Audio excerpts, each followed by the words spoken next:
mierda eugenésica. Solo una pragmática en resonancia con un paradigma ético-estético puede transmutar el estado de situación.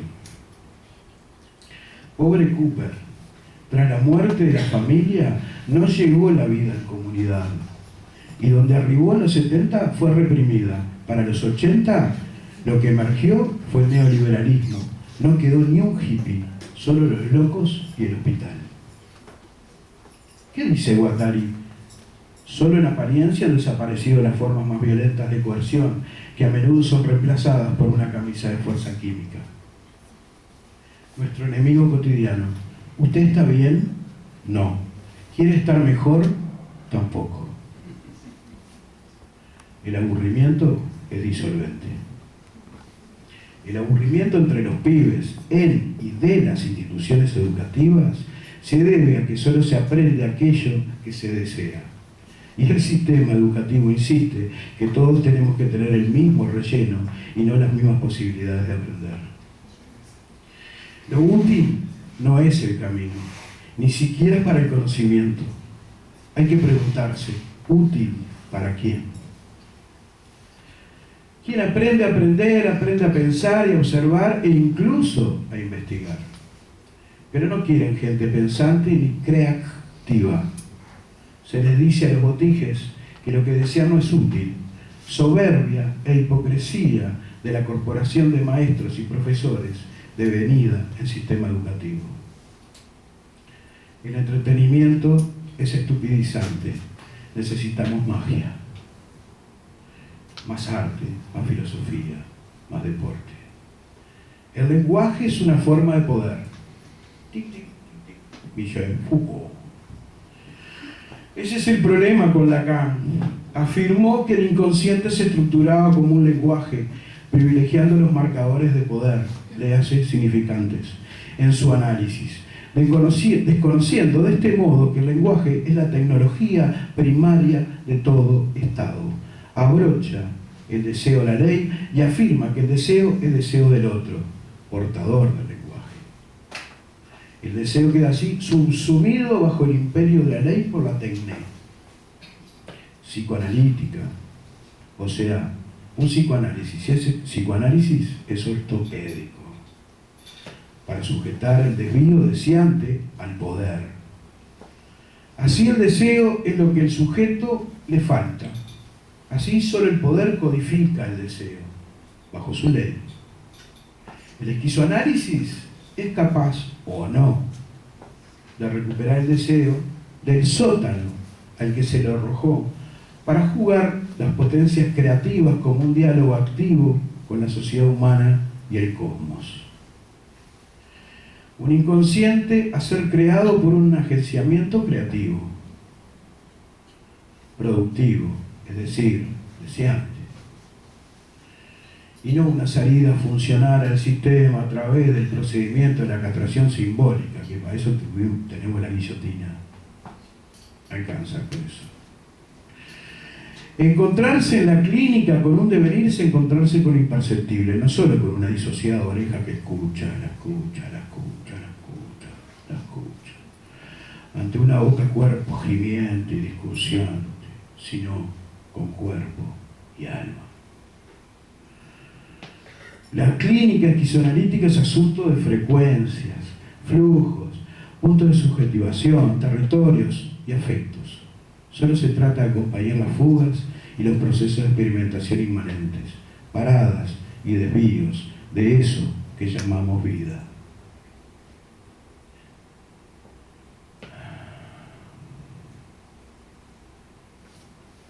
Ya tengo un cacho, pues, siempre escribo demasiado. La importancia adjudicada a la clínica por el esquizoanálisis se inicia desde el vamos con el Antiedipo, trabajo realizado a dúo por Gilles Deleuze y Félix Guattari. Muy bien.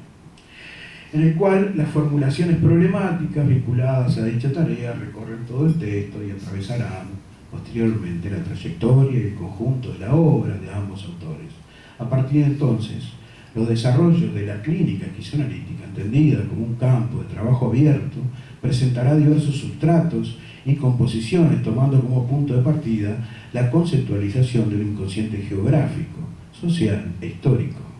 Dicha perspectiva permite ubicar el trabajo clínico como un ámbito privilegiado para la producción de subjetividad, constituyéndose como práctica micropolítica que, partiendo del análisis de las relaciones entre el deseo y la producción social, histórica y económica, conduce a su formulación en la pregunta: ¿cómo queremos vivir? Seguramente.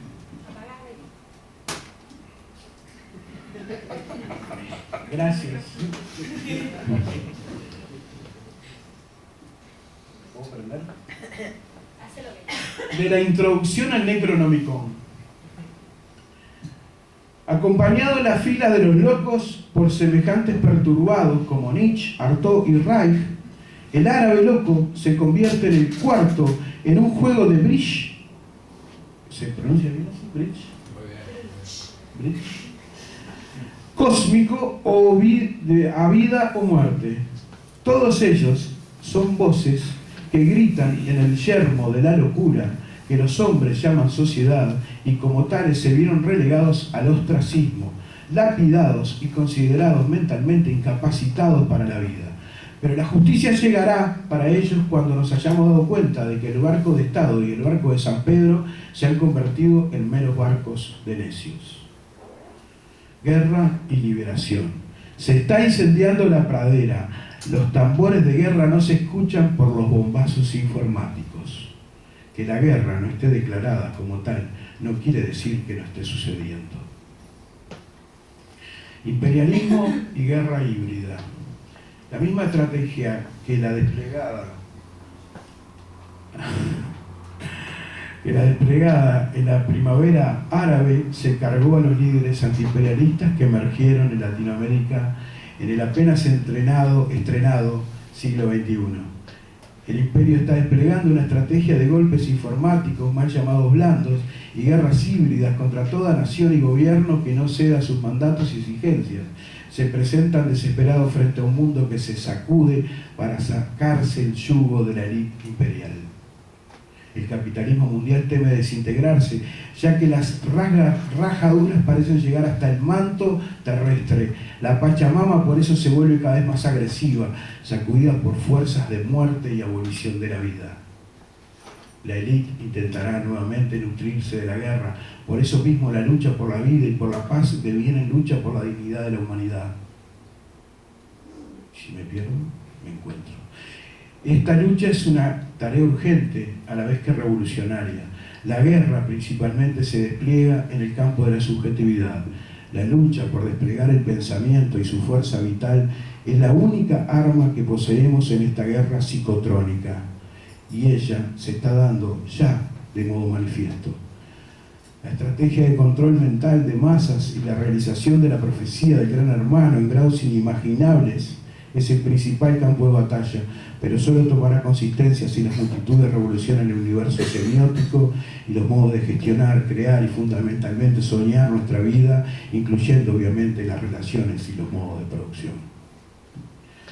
Es hora de colocar la lucha contra la esclavitud del siglo XXI como principal problema a resolver, ya que se trata de la propia supervivencia de la humanidad y con ella del planeta. Ser conscientes de los acontecimientos y dejar de mirar para otro lado comienza a develarse en una gran tarea revolucionaria. Desear un mundo no capitalista, otro mundo al actual que padecemos y porque lo sufrimos conocemos. Es por temor a soñar. Es lo mismo que despertar al dolor de la lucha que no entendemos de una buena vez que a pesar del poder de las armas, esta dictadura, que no tiramos de una buena vez, a pesar del poder de las armas, esta dictadura terrorista global. Hay más, pero es demasiado.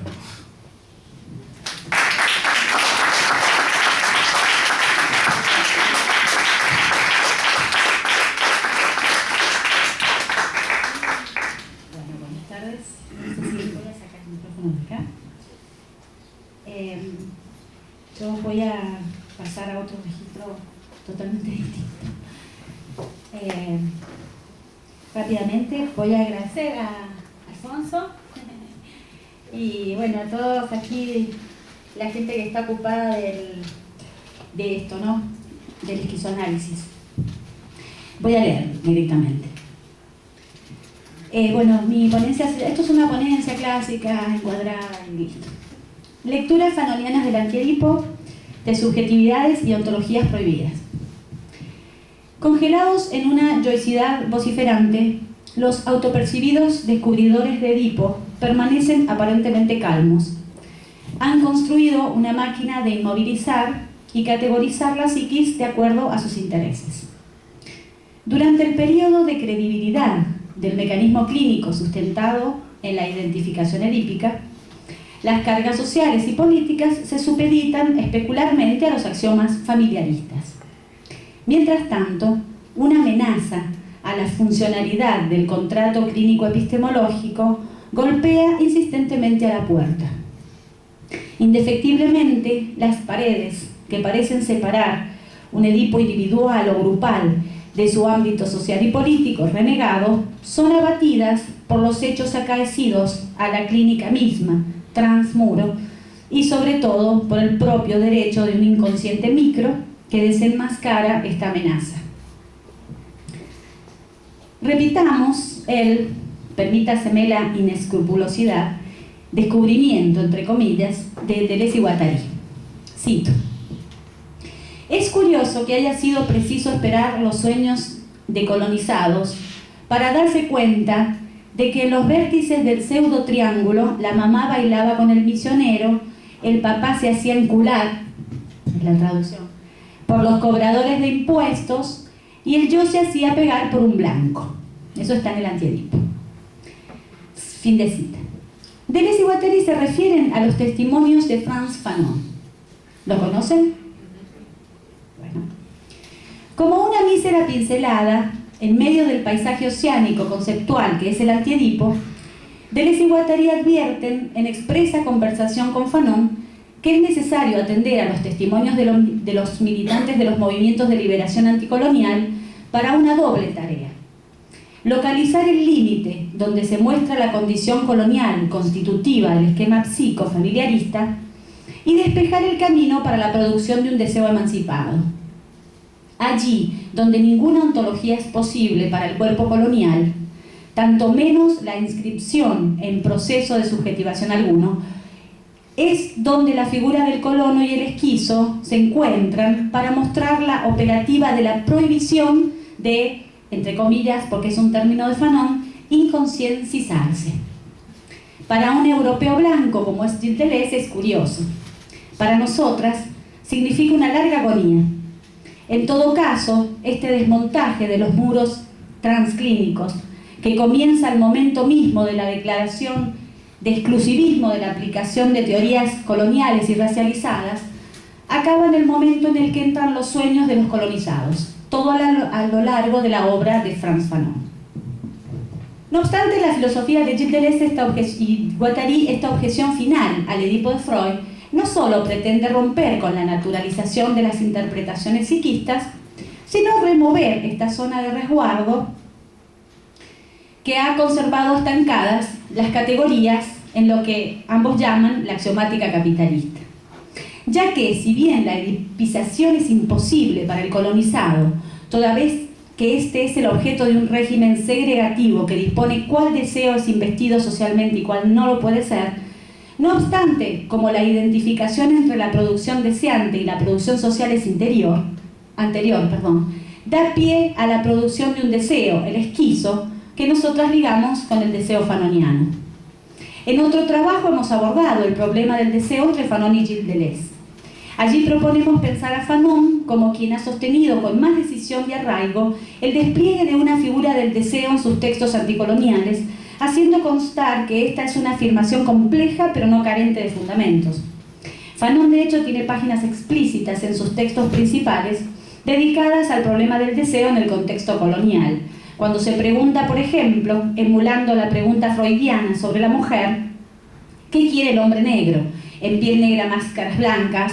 ¿O qué es lo que quiere el colonizado cuando mira la ciudad del colono en Los condenados de la tierra? Cuando dichas páginas no son explícitas, el despliegue performativo de su escritura podría caracterizarse, entre otros posibles, como un despliegue del deseo en la acción política, emancipado de las restricciones coloniales. Dejemos a Fanon, entonces, ejercer el derecho a visibilizar este momento en el que ya no solo se diagnostica la condición colonial de Edipo, no solo se desmonta el esquema de naturalización del abismo clínico y teórico que el psicoanálisis y las teorías críticas sociales y políticas sostienen durante todo el siglo XX, sino momento en el que se propone una teoría que nos habilita a pensar al deseo, yo me pregunto, masoquista, como un concepto que se ha mantenido siempre en el terreno exclusivo de lo psico y que tras destrabar las articulaciones con lo político, se muestran como uno de los operadores fundamentales del colonialismo. La escritura de Fanon performa una crítica a la edipización del deseo, construyendo una teoría que asume la prohibición como condición necesaria de todas las categorías disponibles en la intelectualidad burguesa de su época. Pero haber tocado la esfera de la prohibición, es decir, la esfera más allá de las representaciones, no quiere decir que añora una, sino que lo que produce es una doble operación. Por una parte, experimenta las marcas del colonialismo en los procesos de subjetivación y por otro, urge, militante y performativamente en su escritura, latigazos a las representaciones. Toca al narcisismo racista, blanco, rubio, alto, bueno. Responde a la operativa de la prohibición, escribiendo desde lo que llama la experiencia vivida del negro. En efecto, tanto como cuando es contemporánea de la colonización exitosa, entre comillas, como cuando está en la etapa de la liberación, también entre comillas, o en el frente, cuyo efecto no alcanza solo al revolucionario armado, sino a los que no participan de ella, la edipización del deseo funciona, según Fanon, como prohibición teórica, clínica y militante del inconsciente. Escribe: el drama racial se desarrolla al aire libre y el negro no tiene tiempo de inconscienciarse. El blanco lo consigue en una cierta medida. Ahí hace su aparición un nuevo elemento, la culpabilidad, el complejo de superioridad de los negros, su complejo de inferioridad o su sentimiento igualitario son conscientes. En todo momento lo transitan, encarnan su drama. No hay en ellos esta amnesia afectiva que caracteriza la neurosis típica. Como se ve, Fanon no pretende abolir el inconsciente. No es su meta apuntar a muerte a las bases teóricas de las teorías psicoanalíticas. El acontecimiento de la clínica se lleva a cabo de todas maneras, aún en el escenario de la violencia contractual psicoanalítica montado en el terreno del colonizado. Justamente la escritura fanoniana se encarga de interpelar cómo es que estas prohibiciones son tramitadas en la aplicación de marcos teóricos psicoanalíticos que categorizan patologías o desviaciones del deseo en el horizonte de la funcionalidad de un Edipo prohibido. Y lo hace a lo largo de un trabajo pormenorizado que se acerca en mucho al análisis del esquizo de Deleuze y Guattari en el Antiedipo. El hecho de la prohibición del inconsciente, cuya operativa les prometo para el próximo encuentro porque ocuparía mucho tiempo, lejos de traer como consecuencia el refuerzo del super yo como mecanismo de defensa de la conciencia yoica en un vano juego proporcional de las categorías psicoanalíticas, lo que apareja es la prohibición de la salida psicótica. El colonizado ha sido exceptuado del derecho a la locura. Resuenan al respecto las preguntas que Deleuze y Guattari escriben. ¿Cómo comprender, pues, a los que dicen que encuentran un Edipo indio o africano? Ellos son los primeros en reconocer que no encuentran ninguno de los mecanismos ni de las actitudes que constituyen nuestro Edipo, nuestro supuesto Edipo. Ello no tiene importancia. Dicen que la estructura está ahí, aunque no posea ninguna existencia accesible a la clínica. O dicen que el problema, el punto de partida es edípico, aunque los desarrollos y las soluciones sean por completo diferentes de las nuestras. Dicen que es un Edipo que no acaba de existir, cuando ni siquiera posee, fuera de la colonización, las condiciones necesarias para empezar a existir. Y terminando, cuando Deleuze y Guattari sostienen que es el deseo inmanente el que explica las preferencias masoquistas de estos pequeños yoes charlatanes y arrogantes, las que no constituyen meros mecanismos de represión del inconsciente paranoico o masoquista o inclinado hacia lo moral, sino resultados de la producción deseante. Cuando dicen que el deseo no se distingue de la producción social, que es anterior incluso a esta y que no está mediado por ninguna instancia, ¿cómo no advertir? No me he emocionado, estoy limpiando.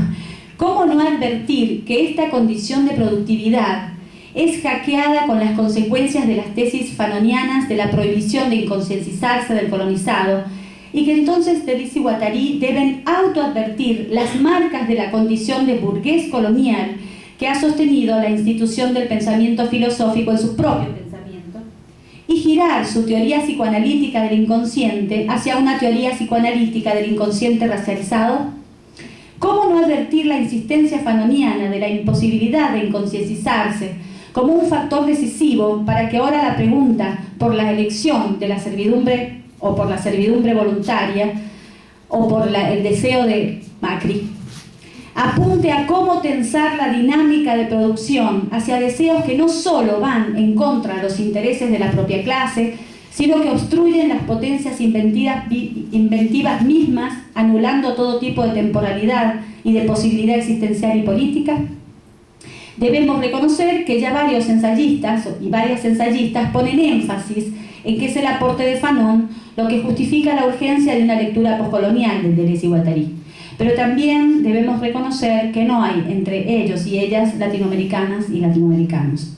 Detalle que aporta condimentos reforzantes a la tesis de la servidumbre epistemológica voluntaria y a la necesidad de revisar las metodologías estandarizadas en nuestro medio académico, clínico y militante.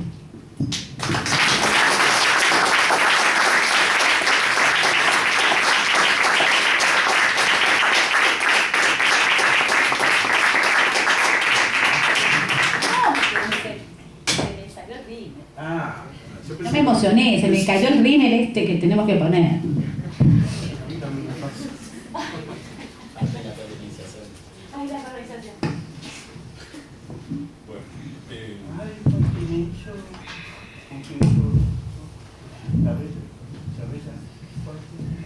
Joaquín.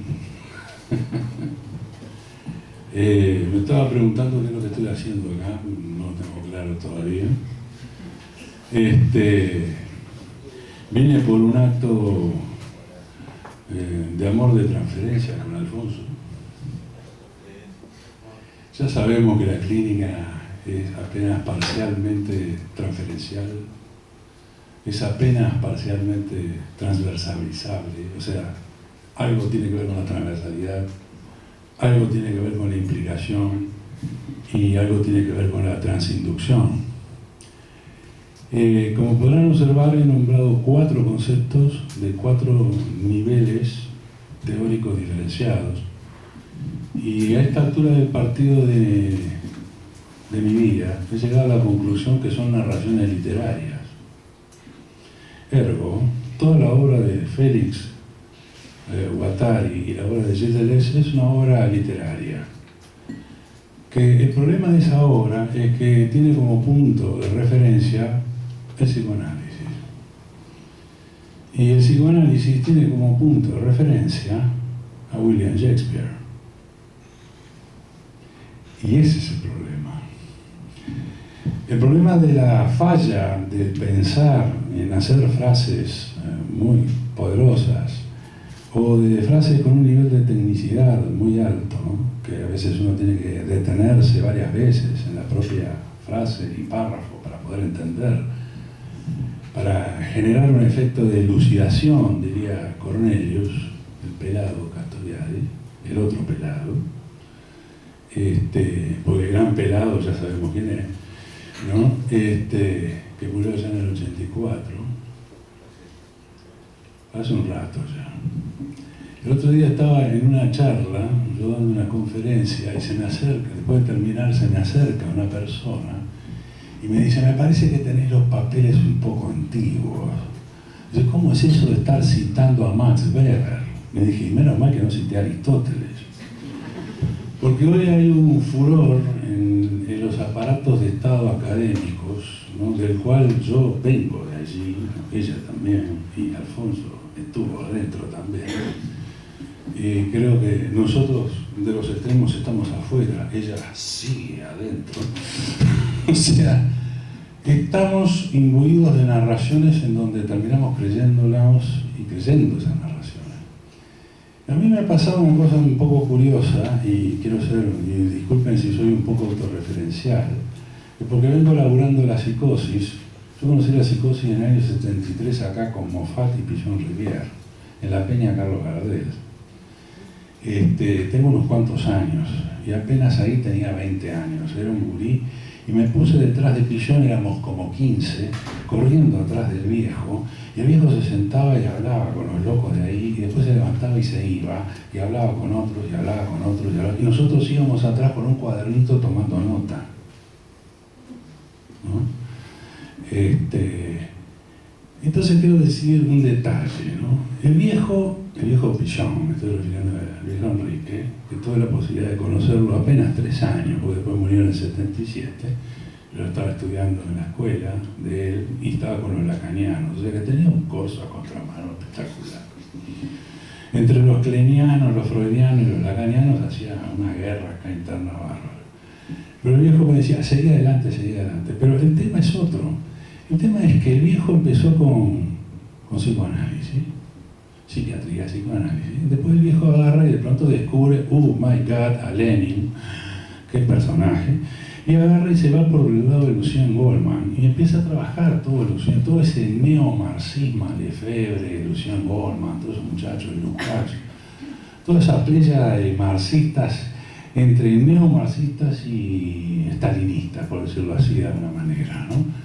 Y de pronto se encuentra, por supuesto, con Benjamin y se encuentra con la escuela, ¿no?, de Frankfurt. Entonces, los últimos trabajos de Pichon, el último trabajo que él publicó, porque por lo menos se tomaron el trabajo de hacerlo publicar, fue una charla que él dio sobre ecología. Y él termina agarrando un viejo concepto de la policausalidad deferente, que es un concepto de la psiquiatría alemana, porque él la leía en alemán, ¿no? Entonces, agarra ese concepto y desarrolla toda la idea de que en realidad la mente nuestra está toda agujereada y tiene un sistema de planos y que es ecológica y que el Edipo es una pequeña partícula. Así que de un plumazo el viejo dice, acá estamos en este lado y vamos a revisar esto. Entonces vos ves la obra de Guattari, que empieza acá poderosamente a trabajarse sobre el referente psicoanalítico, claro, porque Guattari hizo toda la escuela, siguió a Lacan hasta los últimos días, ¿no? Era un alumno rebelde dentro de la escuela, todo el mundo lo sabía, que él iba a los seminarios, se peleaba un poco, salía, etcétera, etcétera, y después se iba a la borda y laburaba con los psicóticos. Pero el asunto es de que, evidentemente, Guattari tiene una referencia como narración gruesa el psicoanálisis. No le pega palos por todos lados, como acaba de hacer la señora recién acá, el profe.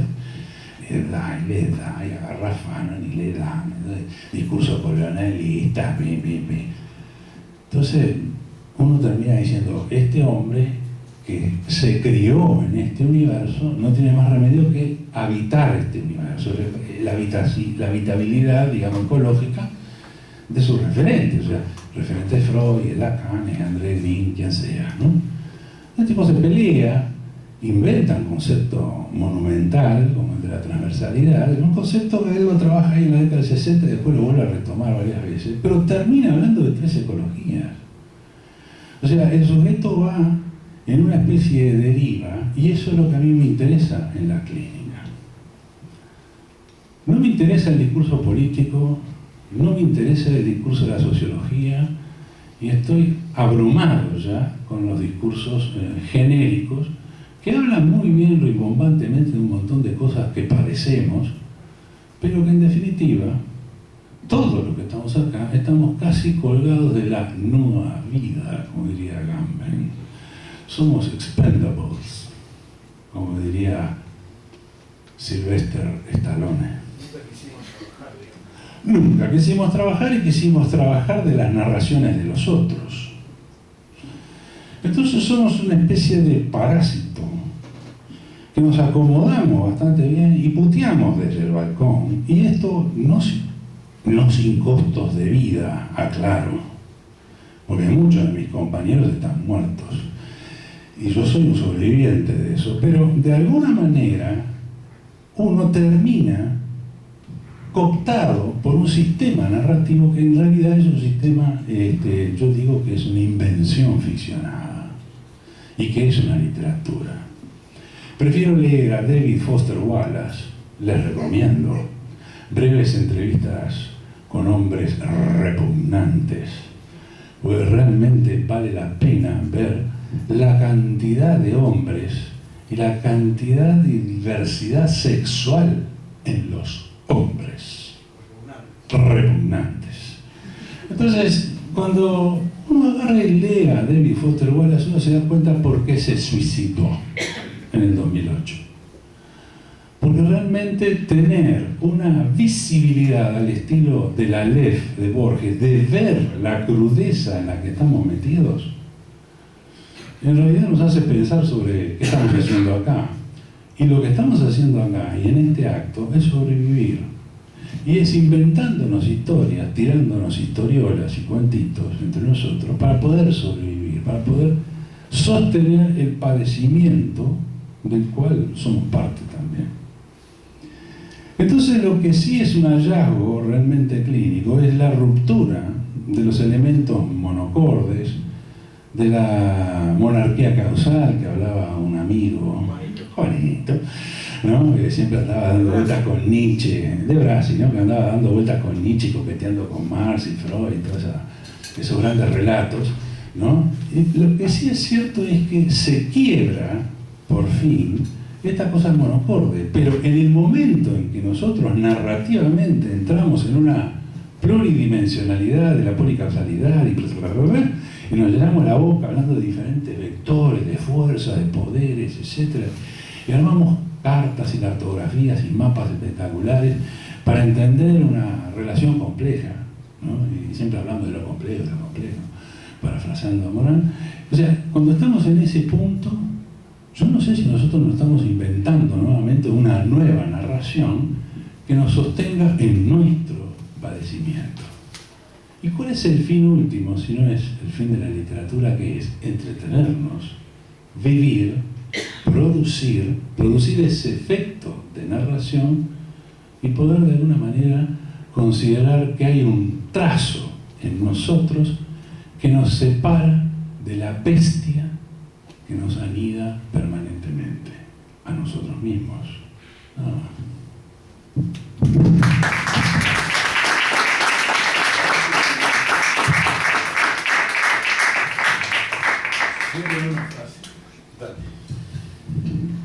Sin embargo, la clínica esquizoanalítica solo puede ser clínica si logra transmutar. ¿Transmutar qué? El padecimiento en pensamiento, la tristeza en alegría, no en euforia, en alegría, en potencia. Nada más.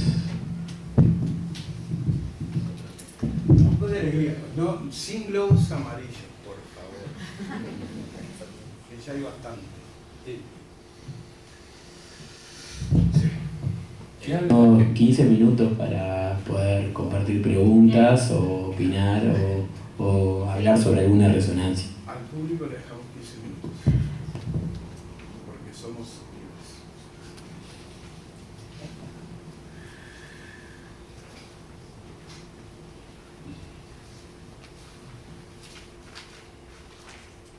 Bueno.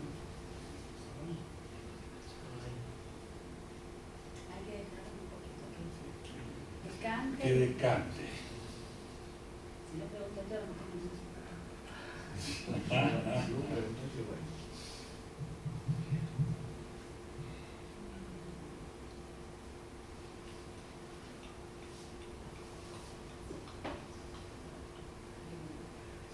A mí me dejaste un poquito desesperanzado al final, pero no conozco tu nombre, perdóname. Joaquín. Joaquín. Viajé muchísimo, Alfonso. Bellísimo ese texto. Es muy difícil reponerse después de ese texto, ¿no? Porque también hay mucho sentimiento puesto. Y a veces reponerse en el sentido del orden del pensamiento, ¿no? Viajé mucho, Joaquín, con lo que vos contaste. Entendí esa vivencia, me parece un recorrido potente. También, yo no lo conocí, pero Moffat sí, y todo lo que implica, ¿no?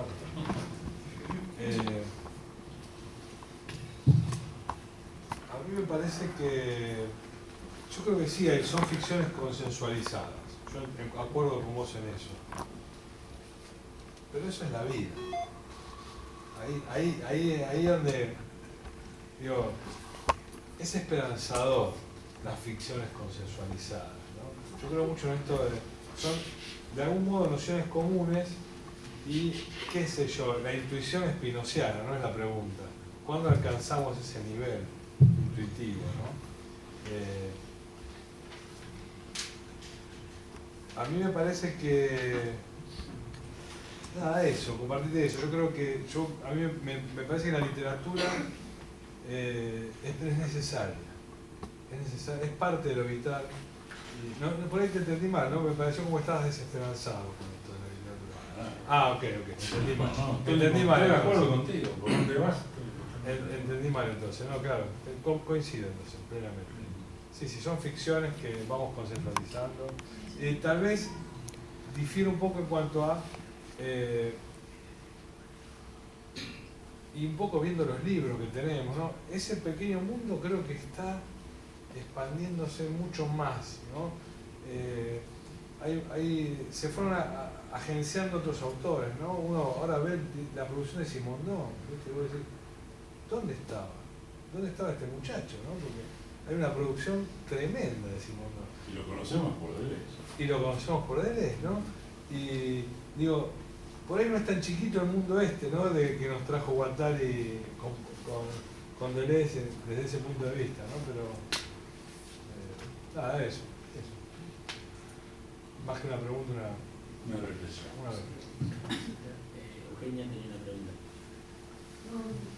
Arrimate el micrófono porque si no queda registro. O hablamos muy fuerte. Más que una pregunta, Por favor. como una parte como un comentario, ¿no? Digo que ahí quien tiene un martillo piensa que son todos clavos.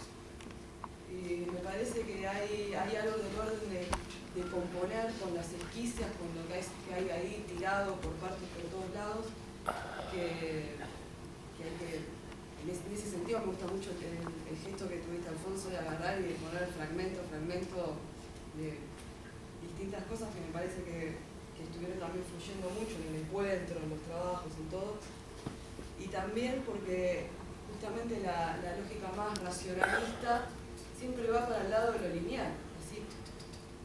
Y me parece que es parte de los problemas que tenemos, son de los aparatos de captura, nos están poniendo todo el tiempo en otra vez tratar de repetir un poco de lo mismo. Y en eso también, la colonialidad está ahí también. Y cómo todo el tiempo se está imponiendo esto de, que lo podríamos decir como el varón blanco, pero sin que se ofendan por ese lado, sino como una cuestión de una desigualdad, una jerarquización que atraviesa también un poco ahí. Perdón, no era una pregunta. Gracias. Con respecto a las ficciones, nosotros trabajamos de esto. Son ficciones por las cuales nos pagan. Entonces, eso es un límite. Y otro límite es que, en todo caso, a todos nos pagan y formamos parte de un lugar en esa distribución de plata, de deseo, de todo, en todos los trabajos. Y esto es un trabajo y hay que defenderlo. Segundo, creo que sí, son todas ficciones, obvio, todo ficción, pero hay límites. Entonces, hay un límite. Y en ese rizoma, todo lo que quieran, hay una necesidad de reglas eventualísimas, porque si no, nos vamos todos al área. Entonces, Esas reglas eventualísimas, donde en todo caso ponemos el cuerpo, etcétera, etcétera, son límites pero reales. Ese es el problema, cuando no se puede experimentar ese límite real. Por eso hay escritores que no han escrito desde ese lugar que dice ella, y que bueno, vale la necesidad y la urgencia de evocarlos, porque son los que en todo caso muestran los límites de las disciplinas, y no solamente de las disciplinas académicas, teóricas, etcétera, sino de las disciplinas libidinales, por llamarle de alguna manera. Es decir, que si nosotros tenemos que elegir en todo caso en estos tiempos de urgencia, como vos decías, en todos los tiempos de urgencias y de necesidades, o te vas por el lado de transitar esa ficción postergando los límites, o asumís ese límite. Fanon lo asumió y bueno, agarró el arma. Nosotros deberíamos hacer otras cosas, ¿no? Las mujeres salimos a la calle. ¿Ustedes qué hacen?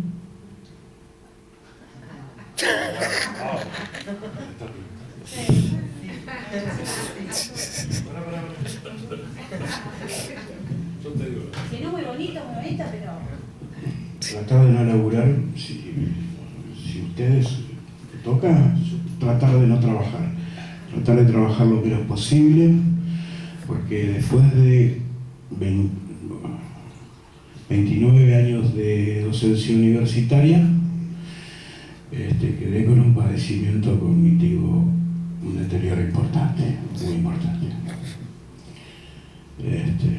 Entonces quiero aclarar que Los Fragmentos no fue una obra de arte en el sentido de, sino simplemente aquello que pude recoger de lo que en los últimos 2 años vine escribiendo en los estados de Facebook.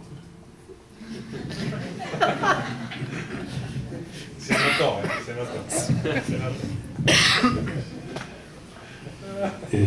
Yo creo que el límite, hay límites, estoy de acuerdo contigo que hay límites y que los límites ayudan a organizar formas y estados, ¿no? Pero estados del ser, estados, ¿no? Y a mí me preocupan mucho los filósofos que se ocupan mucho de los límites. Eso me preocupa mucho, porque, digamos, remite a las viejas polémicas, ¿no? de la academia griega con los cínicos, con los estoicos. O sea, remite a esas grandes dificultades de establecer dónde está la verdad, qué es la verdad, qué es la certeza, qué es lo que aparenta, qué es lo que es el ser. O sea, hay todo un cosmos ahí en Grecia bastante interesante que todavía lo seguimos padeciendo porque seguimos trabajando dentro de la esfera del límite. Yo creo que el límite es la gravedad. La gravedad es la gravedad. La gravedad es que la jeta se te cae. La gravedad es que el culo se te cae. La gravedad es que todo va para abajo. Ese es el límite. O sea, el límite está en aquel lugar en donde nosotros dejamos de ser y nos acercamos a ese no ser. Y ese es un punto en donde el no ser se abrocha con el anhelo, el deseo, la condición deseante del sujeto. Y ahí es un tema muy complicado cómo lo resuelve. Yo lo que hago es que hace más de 40 años escucho psicóticos. Yo trabajo clínica de psicóticos. Y lo que observo es como una especie de subjetividad desparramada en diferentes niveles, ¿no? De gente que sufre por el discurso del Führer en el año 38. Decís, y esto es muy poderoso, ¿no? O sea, hay algo del orden de la atravesamiento temporal y espacial, casi como una especie de entrar en un burn, como un agujero negro, digamos, temporal, cuántico, ¿sí? Como un gusano, atravesar un espacio y tiempo que se desdobla en esa subjetividad y se redobla y emerge con un padecimiento que uno dice, pero claro, sí, yo lo puedo encajar dentro del hipo lacaniano, ¿no? Que es bien paranoico, ¿no? El superpadre, el Urfather, ¿no? pero me hace agua después, o sea, porque el sujeto no sufre solamente el imaginario del padre que no le supo decir que no, o que sí, o que lo hundió, ¿no? En un discurso omnipotente. O sea que yo creo que es necesario los límites, pero que lo que me hace referencia es la extremidad de la psicosis, de la esquizofrenia, y por eso creo que Guattari es una reflexión sobre la esquizofrenia, no sobre la neurosis, sobre lo que le pasa al pibe neurótico, o al botija, o a la chica o al muchacho, ¿no? Sino que es una reflexión sobre aquello que deriva. Entonces, técnicamente, a mí me ayuda muchísimo, porque lo vi en acción en Pillon, si bien Pillon no habló de eso, es trabajar en la deriva, esa cosa que Guattari clínicamente decía, bueno, hay que acomodarse y dejar llevarse, porque entras en una topografía física, y eso es una espacialidad que solamente lo puedes hacer si vos te despojás de un poco de tu ser para acompañar a otro. Y me parece que ese es un hallazgo desde el punto de vista de la clínica, para no caer en esta horripilante taxonomía que han construido los gringos con esos DS, no sé cuánto, que me los tuve que tragar todos, aclaro, ¿no? Porque claro, como era profesor tenía que saber todo. Disculpe. Un comentario nomás, pero no necesito.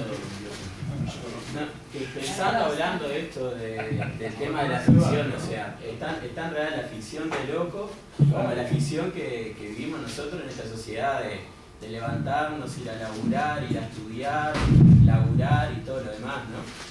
De que en eso creo que por eso podemos juntarnos, tener estos encuentros, poder generar encuentros a que las personas sean parte de la producción de las ficciones de cómo quieren vivir, de poder juntarnos, pensar, ayudar a otros a pensar, de repensarnos y pensar, de poder construir y que no sean esas ficciones escritas por algunos que vienen a colonizarnos, sino nosotros a romper con esas estructuras coloniales y empezar a ayudar a otros que se sumen a estas luchas para poder romper y poder vivir para no tener que padecer, sino para vivir alegremente, para no solo sobrevivir, sino vivir alegremente. Entonces, quería compartir eso. Muy bien. Una cosita, Joaquín, con lo que vos planteabas, ¿no? El vivir en infinitivo, ¿no? Te muestra mucho. El vivir en infinitivo y sobre todo cómo tomar nosotros, como terapeutas, el vivir en infinitivo, ¿no? Esa es una búsqueda hermosa de Guattari, y de Ligny trabaja esto, ¿no? No hay semblante ahí. No. La ausencia de semblante es fundamental. Y creo que ahí hay un efecto de contagio necesario, ¿no? Sí. No, pero son 300.000 cosas. Lo que pasa no. ¿Y no querían hablar al principio? Todavía nos quedan 5 minutos.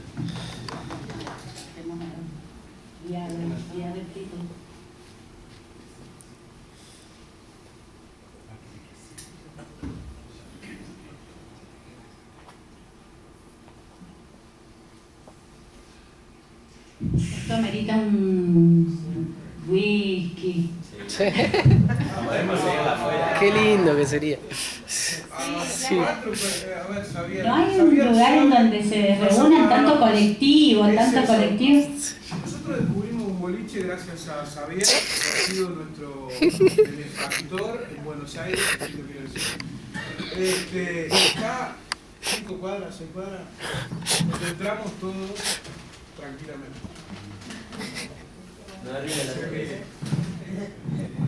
Las cenas hechas y ahí vamos a ir seguro, porque es lo más cerca. La dama de Bocini. La dama de Bocini. La dama de Bocini. Se llama. Decirle a mis amigos porteños Sí. que vayan. ¿Me podés decir la letra? El pasaje Bollini. Pasaje Bollini. La dama del Bollini. Bueno, ¿sabes? Hay tiempo para más preguntas también, ¿eh? Sí. No, eso para calmar la ansiedad lingüística. Sí. Dale. No podés decir. Resonancia con un poco bueno, con todo, ¿no? Pero pensaba en esto de, Joaquín, que vos decías, que no me importa la sociología, ¿no? Y conversación y pensaba en lo que decía la compañera sobre la racialización de los cuerpos y las cuerpas. Y un poco una preocupación que surgió al menos en los talleres donde yo participé, digamos, de esto de... Siento que a veces sentimos, o sea, que vemos o que identificamos les guattarianes en que la captura es el Estado, lo molar, el estrato. Y a veces, no sé, me da la sensación de que también se nos arma acá en cierta neutralidad, ¿no? Cuando queremos pensar las afectaciones y cómo producir y maquinar la alegría, la emancipación, la micropolítica, ¿no? Y es una discusión que nos damos con algunos, digamos, de si Jean Guattari en Deleuze, ¿no? Por la propuesta, ya hay una cuestión ahí genérica, antirracista saldada a priori, ¿no? En la propuesta del devenir, y si no es una obligación también de nosotros en estos trabajos que hacemos, como decía ella, de tratar de cartografiar un poco también que, o sea, bajar el nivel de abstracción al cuerpo a Spinoza, ¿no? Que lo que haya hecho Spinoza no garantiza que no sea blanco, gringo, ¿no? Entonces, siento como que estamos en una tensión que es muy de época, me parece, porque si nos ponemos, y ahí recupero lo que decía ella, si nos ponemos a pensar, digamos, en términos planetarios, que micropolíticas agenciaron en todo el planeta son la de la lucha de los feminismos y las disidencias. Y sin embargo, cuando venimos acá, a estos espacios que no son kantianos, no son para nada trascendentales, siento como que hay todavía una corriente que es como, bueno, pero las problemáticas, las especificidades de género, las cartografías coloniales, son para, ¿no? Los pensamientos todavía nodales, ¿no? Y no sé si están así. No sé si están así o no sé, me parece que también, digamos, acá todavía puede estar produciendo todavía una filosofía muy chonga, incluso en las lecturas que hacemos de Guattari. Sí, eso me queda, porque si no es como, pareciera que lo que haces vos es un ejemplo, ¿no? De tomar categorías